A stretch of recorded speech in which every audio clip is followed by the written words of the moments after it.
Hey, sorry this video is so late. I sent the survey out like kind of beginning-ish of the semester. I got the result. I waited about a month or so. Got the results to get all the results I wanted. Typed up a script, and then started editing and filmed, and then started editing. But then school just started happening and got busy, and then I forgot a lot, and so finally I'm sitting down to finish this. So here's this video. Hello everyone. First off, I want to mention, sorry this is so much like months after I sent that survey out. School was busy and I was lazy and never got around to finishing this, so I'm doing it now. But yeah, let's, I guess, just hop right into it. So, I was in college doing some general ecology things, and as I was leaving a class talking about trends in data, as I'm leaving this class, this song comes on my cue. And specifically, 3 different parts kind of got me thinking. I was never into you even when you were Christian Bale. I'm more of a Keaton guy myself. Oh, I loved him as Beetlejuice. We're Affleck level hot and we're Oprah level rich. With George Clooney level charm and Val Kilmer lit. I used to wear tights. Ask Adam West. Okay, so first off, ignore the sparkly suit. Secondly, I think it's really clever that they used the Danny Elfman Batman theme from the 1989 movie and 92 animated show as kind of like the backtrack for Batman's rap section. Super fun. But more to the point of this video. One really fun thing about the Lego Batman, played by Will Arnett, is the joke that he is all live action forms of Batman combined. I've seen you go through similar phases in 2016 and 2012 and 2008 and 2005 and 1997 and 1995 and 1992 and 1989 and that weird one in 1966. By the way, I love that for Batman and Robin, all they showed was just the iconic Batnip scene. So this joke, like I showed before, is also pointed out in Gotham City Guys in the Lego Movie 2. One interesting thing, and the main thing that got me thinking, is how Lego Batman sees himself as. I'm more of a Keaton guy myself. Which is very apparent when you look at his outfit in any other Lego movie, not this clip. Keaton was really the only Batman to sport the all black with the yellow logo. Quick side note, since writing the script and filming this section, I did actually notice, I went back through some of the movies, because Batman Forever and Batman and Robin I've only seen once, which some people would think it's one too many times. But anyway, I now realize, I've gone back and realized Val Kilmer's Batman also had the yellow emblem on his chest, though he then also did have the bat nips, so yeah, Lego Batman's still the only one that truly matches Keaton, but I will admit Val Kilmer also had the yellow badge. My bad. Seen again only on Arnett's Lego Batman. But that's not the point so much as the argument between Queen whatever Watanabe and Batman who is the Batman, or who's seen as the best Batman, their bat preference.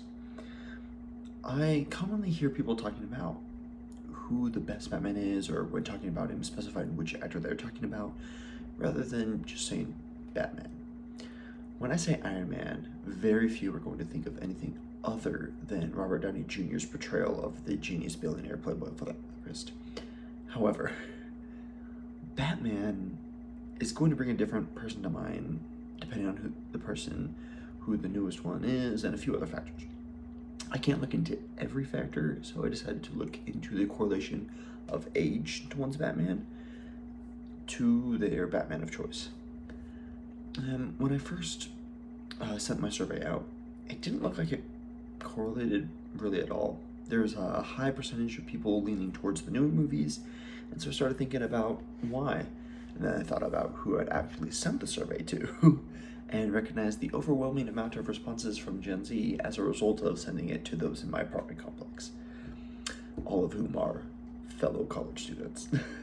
So I asked some of my older generation relatives to send the survey to their peers and got a much bigger range of responses. I'm now sitting at 162 responses with a fairly even mix of each generation. Thanks for that, by the way. So let's talk about the different Batmen before we get into the results. Before we get into it, I want to explain that I will be making comments and explanations based on the general opinions of the public as well as my own personal thoughts. This is supposed to be an objective review on Batman, and so please don't feel attacked if your opinion doesn't match what I say. I'm just making observations. Anyway, so our first Batman is the one portrayed by Adam West in the 1966 movie and subsequent TV show that ran from 66 to 68. This portrayal mirrored the goofy comics of the Silver Age, including the screen-covering exclamations like kapow, bam, or touche. As the first live-action Batman, West became an icon of comic book superheroes. The next Batman is Michael Keaton from the 1989 and 1992 Batman and Batman Returns movies. These movies took on a darker tone and kind of helped solidify Gotham's gothic vibe, which was later portrayed in most other adaptations. These two movies focused more on the villains than most other Batman movies, showing more of their origins, but also explored the detective side of Bruce Wayne. Keaton left a huge impression on the role, leading him to reprise it in 2023's The Flash. Around this time, Batman became an animated favorite due to his portrayal by Kevin Conroy. Conroy quickly gained popularity, being cast again and again as Batman's official voice actor. This eventually even branched out to video games via the Arkham trilogy, and even a live-action cameo in the Crisis on Infinite Earths specials in the CW's Arrowverse TV series. His final portrayal of the Dark Knight was in the video game Suicide Squad Kill the Justice League and the animated movie Justice League Crisis on Infinite Earths Part 3, both released after his death in 2022. Just kind of as a side note, I've actually gone through and watched that animated movie series, and yeah, his kind of outro in that movie was actually very beautiful and just amazing. If you don't get a chance to watch that series, finding that clip and watching that, it's amazing, and it's an amazing send off to such an iconic a person who brought such an iconic voice to this character.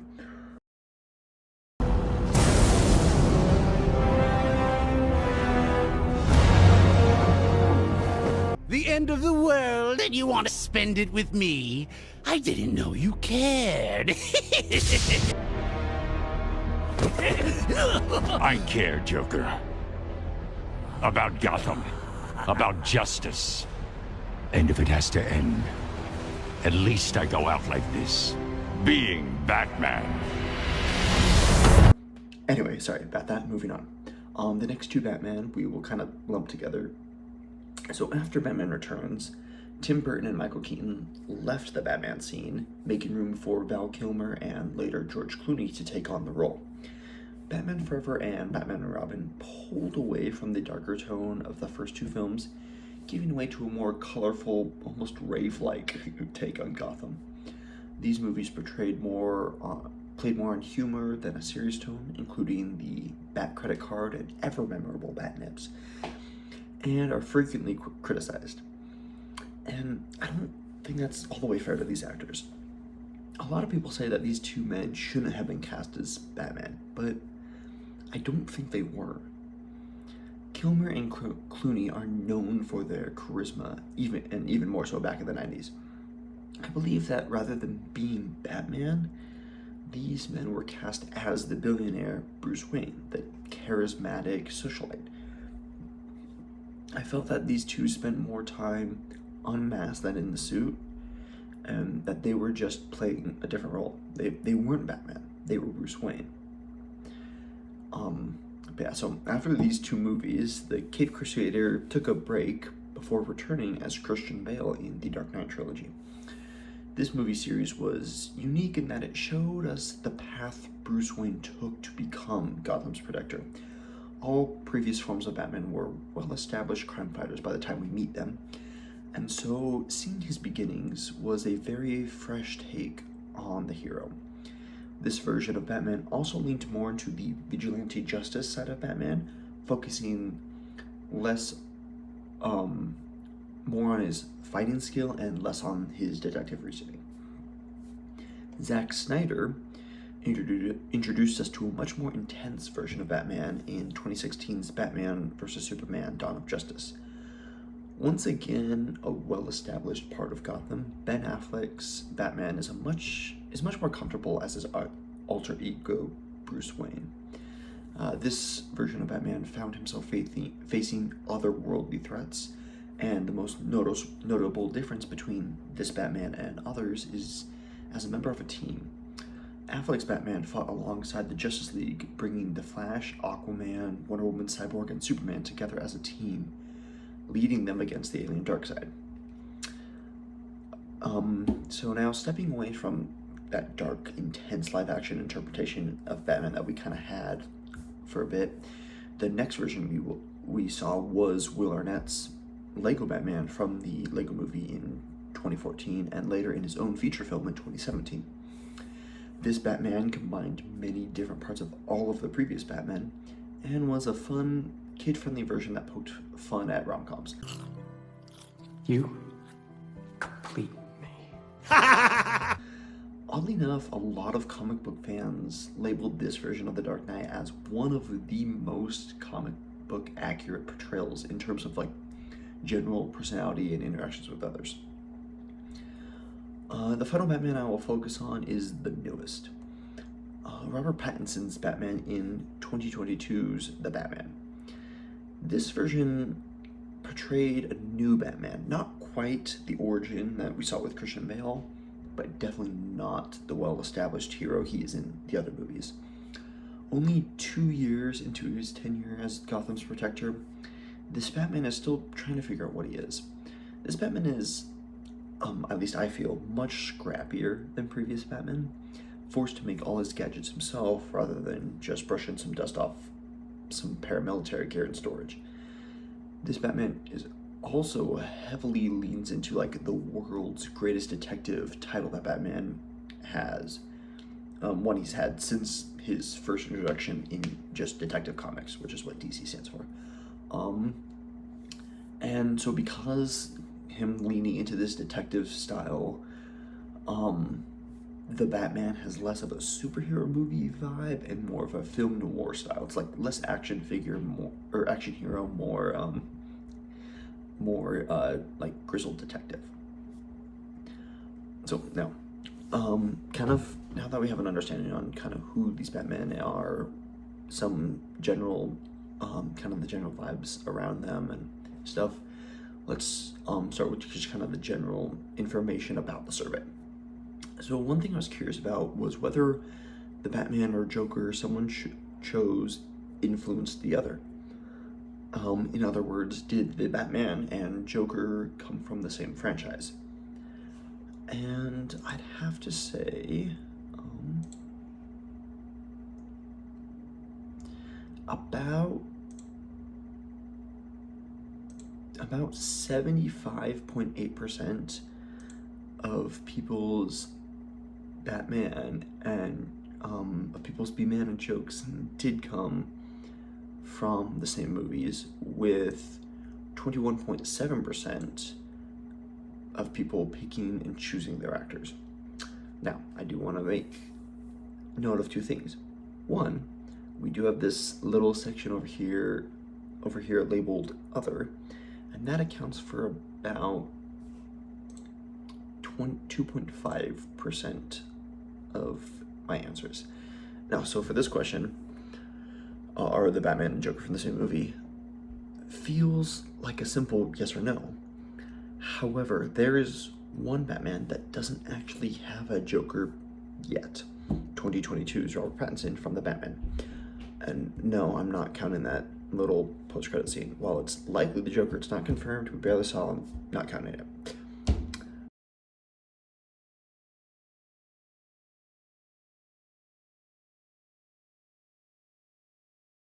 basically, if someone chose Pattinson, they couldn't have a matching Joker, and so I can't confirm whether or not they would have chosen the matching Joker if there was one. So, moving that aside, yeah. But that also brings me to my other point. I'm sure some of you are saying that there are two other Batman that don't have a Joker, Val Kilmer and George Clooney. While this may anger some, in my mind, Kilmer and Clooney are continuing the same franchise that Michael Keaton started. This is due to the few actors that are shared between the films. Chris O'Donnell's Robin in Batman Forever and Batman and Robin, which tells me that those two are the same franchise, and then the Alfred Pennyworth and Commissioner Gordon from all four movies, which connects them to the Keaton films. Interestingly enough, between all the actor changes and unique characters, Alfred and Gordon are the only actors consistent in all four films. Because of this, I consider the Kilmer and Clooney to be in the same franchise as Jack Nicholson's Joker, as those Keaton films, and so I called it a matching pair when they were brought together, though didn't happen all that often. I was also curious about which generations were most likely to mix and match their Batman and Robin and Joker, and for the most part, they were about the same, though boomers were the least likely, while Gen X and millennials were the most likely. I think that's because they had the most Batman come out when they were growing up. And Gen X were born with Adam West as the only choice, but they and millennials witnessed Michael Keaton, Val Kilmer, George Clooney, Kevin Conroy, Jack Nicholson, and Mark Hamill all come out within the same 10-year period. This likely led to the trend I saw in difference in favorites. And while they're still young enough to have allowed Christian Bale and Ben Affleck to join the picture and maybe take up that mantle. Meanwhile, boomers were fairly set in their Adam West ways for the most part. And Gen Z was less bombarded and more able to cement a set of Batman and Joker as the best. I was not really able to ask Gen Alpha since they're aged anywhere between 12 months and 12 years, and so are not likely to have seen my survey on the Facebooks or any kind of Batman media. Speaking of generations, let's see how they each answered. So the baby boomers seemed to heavily lean towards Adam West as their Batman, though there was still a decent influence for Keaton, Conroy, and Bale. I would like to mention that I got at least half as many responses from boomers as I did other generations, so I do believe that is skewing the percentages a little bit. However, I don't know. Gen X had about the same percentages as the boomers, but their preference was Keaton rather than West. I also had a couple people from this generation vote for Kilmer as their main Batman, which is the first indication of a coming trend.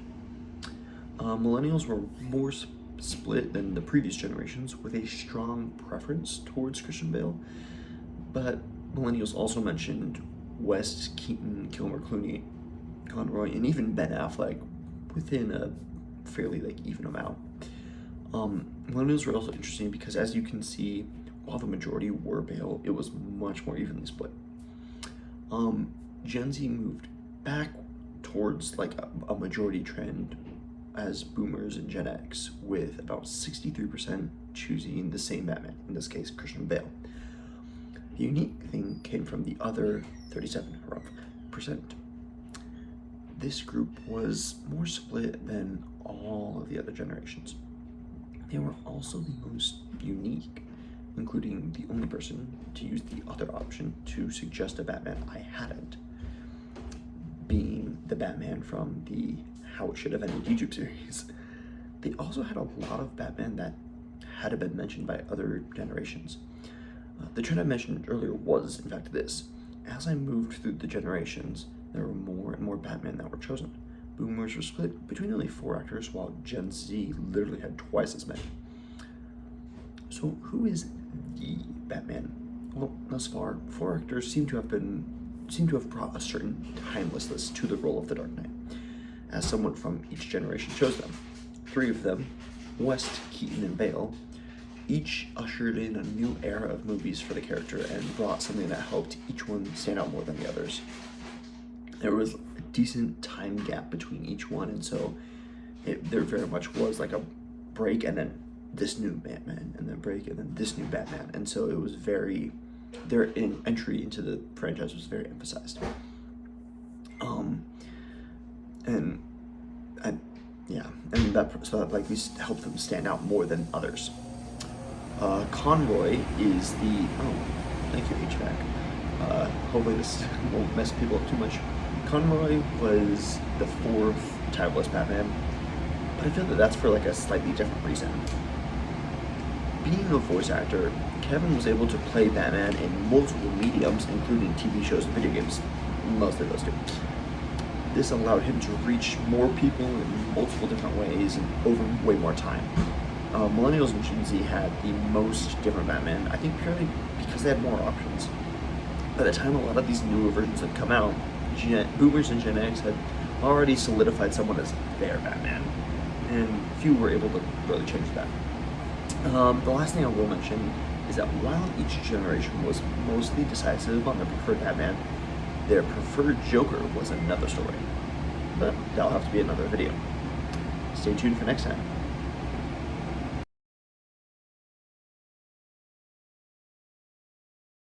So what? You're not into me. I don't care. But like, listen up. You're clearly just confused. Gotham dudes are the best. We have deep, manly voices and insanely ripped pecs.